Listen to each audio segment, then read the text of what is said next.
Allah dan persekutuan Roh Kudus bersama. Pertama-tama saya ucapkan banyak-banyak terima kasih bahwa perayaan ini dibuat dengan sangat mulia. Saya berterima kasih atas kehadiran umat-umat yang agak jauh dari Orange County dan dari mana lagi? Dari Los Angeles.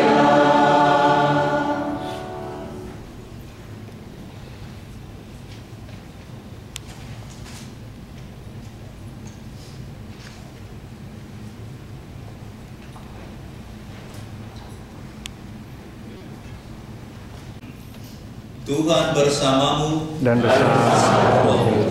Inilah Injil Yesus Kristus menurut Markus. Dimuliakanlah Tuhan.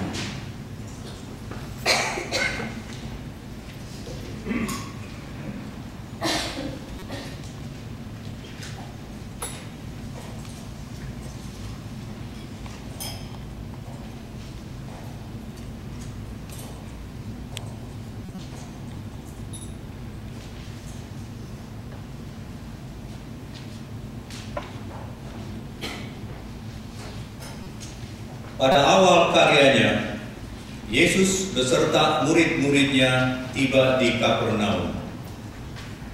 Setelah hari Sabat mulai, Yesus segera masuk ke dalam rumah ibadat dan mengajar. Orang-orang takjub mendengar pengajarannya, sebab ia mengajar mereka sebagai orang yang berkuasa, tidak seperti ahli-ahli Taurat.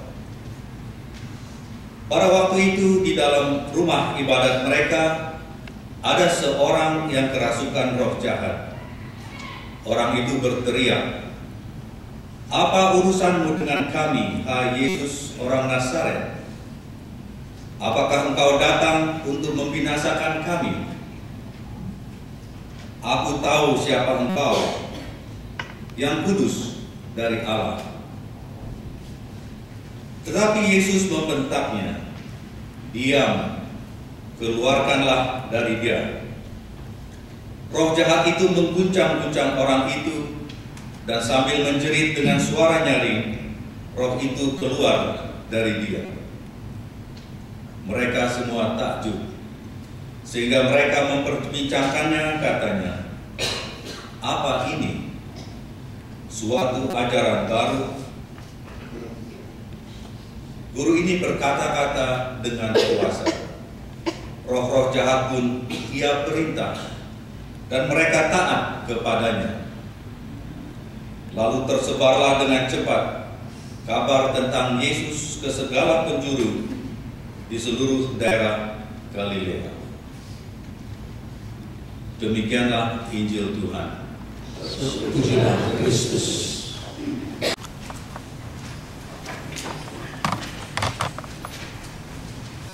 Bapak, saudara-saudari yang saya kasih dalam Kristus, dalam kitab Mazmur terdapat sebuah kalimat yang mengatakan, "Bumi penuh dengan kasih setia Tuhan." Mazmur 33 ayat 5. Nah, kalau kita lihat bumi kita ini, kalau kita sungguh terbuka terhadap segala yang kita bisa lihat, kita akan melihat kebenaran dari kalimat ini, bahwa bumi sungguh penuh dengan kasih setia Tuhan. Kita melihat bahwa kebun-kebun kita, ladang-ladang kita masih menghasilkan makanan dan buah-buahan bagi kita. Dan setelah musim dingin, datanglah musim yang sejuk, musim yang panas. Dan kebanyakan dari penyakit yang sekarang ada, sudah ada obat, sudah ada cara untuk bisa mengatasinya. Dan penguasa-penguasa yang lalim sudah perlahan-lahan dikalahkan oleh orang-orang yang baik. dan pembaharuan sosial dalam masyarakat kita sudah mulai terlihat, sekalipun masih ada oposisi. Konflik-konflik antar pribadi maupun antar kelompok atau antar negara selalu bisa diusahakan untuk disatukan kembali. Dan kalau pasangan-pasangan itu terbuka dan bersedia, perkawinan-perkawinan yang mulai goncang sudah bisa pulih kembali. Dan kasih mengatasi kesalahpahaman dan sikap yang acuh tak acuh satu terhadap yang lain. Perang sudah diatasi, sekalipun masih ada tempat-tempat yang masih ada perang juga. Dan mereka yang bermusuhan akhirnya menjadi teman kembali. Dan kita mengampuni maupun diampuni. Dan olahraga, terlebih hari ini, hari apa? Super Bowl, ya, menghibur kita dan mengumpulkan orang-orang untuk bersatu dalam satu tujuan, yaitu menikmati permainan itu dan mungkin juga makan bersama, minum bersama. Dan baru-baru ini kita merayakan 70 tahun anniversary, hari ulang tahun pembebasan orang-orang di Auschwitz, ya. Dan bukan hanya Auschwitz yang menjadi Nazi concentration camp, tapi juga di Buchenwald dan Ravensbrück. Dan di Ravensbrück terdapat sebuah surat yang mengatakan demikian. Dan ini salah satu contoh dari kebaikan Tuhan. Dalam surat itu tertulis, Tuhan, ingatlah bukan hanya kami, pria dan wanita yang berkehendak baik, tetapi ingatlah juga mereka yang tidak berkehendak baik. Dan janganlah mengingat hanya penderitaan yang mereka timpakan kepada kami. Ingatlah buah-buah yang dihasilkan oleh penderitaan itu, solidaritas kami, persatuan dan persaudaraan kami, keberanian dan kemurahan hati, dan kebaikan hati yang kami bisa bagikan bersama. Dan semuanya ini karena penderitaan itu, Tuhan. Oleh karena itu, ketika tibalah saat penghakiman, biarlah buah-buah yang kami hasilkan ini menjadi ganjaran dan pengampunan bagi mereka. Bukankah membuka hati, mendengar atau membaca dari orang yang menderita banyak pernyataan kasih, pernyataan pengampunan bagi mereka yang menyusahkan orang-orang ini. Jadi singkatnya, inilah contoh-contoh dari kebaikan Tuhan yang kita bisa lihat sekeliling. Mungkin Anda sendiri bisa menambah beberapa halaman contoh dari kebaikan Tuhan yang kita lihat. Mungkin orang tua yang sudah menderita namun masih memperhatikan anak. Mereka yang tidak punya kerja namun masih bisa bagi kepada mereka, dan selanjutnya. Jadi inilah bukti bahwa kerajaan Allah masih ada dan masih berkuasa di tengah-tengah kita. Namun kita tidak bisa tutup mata terhadap kejahatan yang ada juga sekeliling kita. Dalam surat kabar kita bisa membaca hampir setiap hari. Ada pembunuhan di sini, ada penyiksaan di sana, ada perampokan, dan ada terorisme. Dan baru-baru ini menurut survei dari salah satu survei mengatakan bahwa 1% dari manusia di bumi ini, 1% dari manusia di bumi ini sekarang memiliki hampir setengah dari seluruh kekayaan dunia. Bayangkan 1% yang terkaya memiliki hampir setengah dari kekayaan dunia. Dan baru beberapa tahun yang lalu itu baru 44%. Sekarang sudah naik 48%. Ini suatu ketidakadilan. Dan banyak orang yang bekerja namun mendapat penghasilan kurang dari $1 sehari. Mungkin bukan di Amerika sini, tapi di tempat lain. Dan pengungsi-pengungsi masih menanti mereka menemukan, diberikan hak mereka untuk mencari tempat pengungsian. Dan banyak dari pengungsi ini mendapat penyiksaan karena mereka ini pengungsi yang tidak legal. Dan penculikan, ada banyak penculikan di sekitar kita, rasisme dan konsumerisme yang menjual hal-hal yang kita tidak perlu. Namun karena strategi mereka kita akhirnya membeli hal-hal itu. Dan kita tidak lupa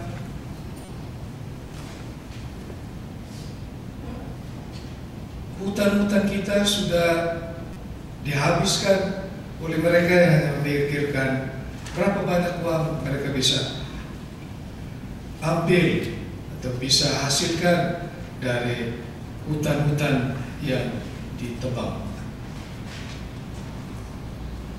Jadi kita lihat di sini bahwa di satu pihak ada kebaikan Tuhan sekitar kita, namun di lain pihak ada juga kejahatan. Dari mana datang kejahatan ini? Baru-baru ini dalam internet pasti kita sudah baca orang Jepang yang kedua yang menjadi hostage sudah dipenggal kepalanya. Dari mana datang kejahatan semacam ini? Yesus hari ini mengatakan ini datang dari si jahat yang kita juga kenal sebagai iblis, Beelzebul, Lucifer. Dan Injil hari ini memberikan kita satu contoh encounter antara Yesus dan orang jahat ini. Dan Yesus menunjukkan bahwa dia itu sungguh Tuhan. Dia itu sungguh berkuasa atas segalanya.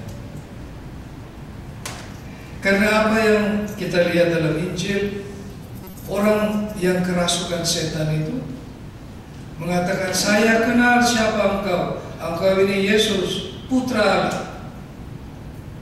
Bagi kita mungkin, dia beriman, dia percaya kepada Yesus sebagai Putra Allah. Tapi sebenarnya apa yang dibuat oleh orang jahat ini, roh jahat ini, dia berusaha untuk dengan menyebut nama orang itu atau kuasa itu, mereka mendapat kuasa atas kuasa itu. Mereka bisa mengatasi kuasa itu. Jadi yang jahat itu sebenarnya bukan menyatakan imannya kepada Yesus, tapi dia berusaha untuk menguasai Yesus. Dan dengan sepatah kata, Yesus mengatakan, diam, keluar dari dia. Dan yang jahat itu keluar. Baru-baru ini ada seorang pendeta yang mengatakan bahwa mereka mengusir roh jahat dari seseorang. Nah, ini benar terjadi. Ada satu paroki di mana sementara pastor itu berkhotbah, ada orang di belakang yang selalu mengulang apa yang pastor katakan, dan perlahan menjadi lebih keras suaranya dan makin jahat, ditambah lagi dengan maki-makian dan olok-olokan. Memang orang melihat bahwa yaitu pasti kurang separuh di kepala ini, ya. Tetapi ada orang lain juga yang merasa marah dan terganggu. Nah, karena itu mereka mau mengusir dia. Tapi mereka biarkan orang itu. Tapi pada saat memberi salam damai, seorang perempuan pergi kepada orang itu dan mengulurkan tangan untuk memberi salam damai. Dan tidak lama, yang lain juga ikut pergi memberi salam damai kepada dia. Dan orang itu dengan mendapat salam damai dari banyak orang itu mulai tenang, mulai menangis. Dan dia duduk dan dia tidak mengganggu lagi. Dan tapi ada satu anak kecil yang melihat dia menangis dan terharu. Nah, karena itu dia naik di pangkuannya, duduk di pangkuan orang itu. Dan misa itu bisa berlanjut sampai akhir dengan tenang. Jadi kita lihat di sini bahwa roh jahat itu tidak mempunyai kata terakhir. Kata terakhir itu ada pada Yesus. Lalu bagaimana kita bisa menerapkannya dalam hidup kita? Ini terjadi ketika Yesus hidup di bumi ini. Dan ini terjadi di tempat lain. Bagaimana di tempat kita ini? Apakah kita bisa menghadirkan Yesus sedemikian sehingga kita bisa menenangkan orang yang terganggu oleh orang jahat? Kita ini dibaptis, diberi roh Tuhan, roh Yesus Kristus. Ketika kita dibaptis dan ketika kita mendapat penguatan, sakramen penguatan, dan roh, kuasa roh itu ada pada kita. Biarlah hari ini kita, atau minggu ini, kita berusaha untuk melepaskan kuasa Yesus itu, men-sharingkan ketenangan damai Kristus itu pada orang lain, supaya paling kurang di sekitar kita Yesus menjadi berkuasa. Dan sebentar ini kita akan melanjutkan dengan misa. Yesus membaharui komitmennya kepada kita. Marilah kita terima dia, supaya kekuatannya masuk dalam hati kita dan kita bisa melanjutkan karya keselamatannya kepada orang lain.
Kayak mendingan sekarang udah mulai terapi.